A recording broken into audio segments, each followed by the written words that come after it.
At Ethan Glover 1579, how to gain courage. I read somewhere once that courage or bravery is not the absence of fear.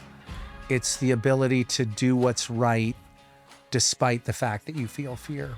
I'm paraphrasing, but it's something like that. The way you gain courage is the same way you gain wisdom, is the same way you gain humility, is the same way you gain love and joy and peace and kindness. You look to the giver and the creator of those things. And so Christ begging the Father in the Garden of Gethsemane, if there's any other way, can we do that instead? But not my will be done, but yours. And then courageously going to the cross, courageously going to be scourged and whipped and beaten and ultimately crucified. That only comes from the Father. That only comes from the giver of all things and the creator of all things. So how to gain courage? You ask God for it and you just step out knowing that he's in control.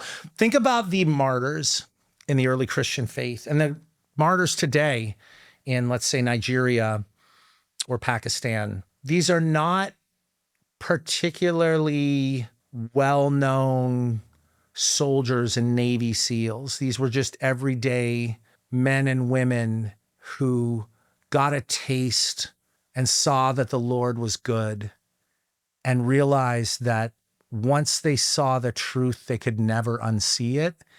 And for many of them, no amount of physical pain, torture, or even death could sway them from that. Well, how do you get that? How do you be a 23-year-old mother of 3 whose husband is a fisherman and just say, if I'm going to be fed to the lions, so be it. If I'm going to have tar put on my body and then be lit by fire in the courtyard of Nero, and so be it, because I'm not going to waver on my faith. That only comes from the giver of all good things. That only comes from God. So if you want to gain courage, you gain Christ. You gain Christ by reading the Bible and submitting your life to him.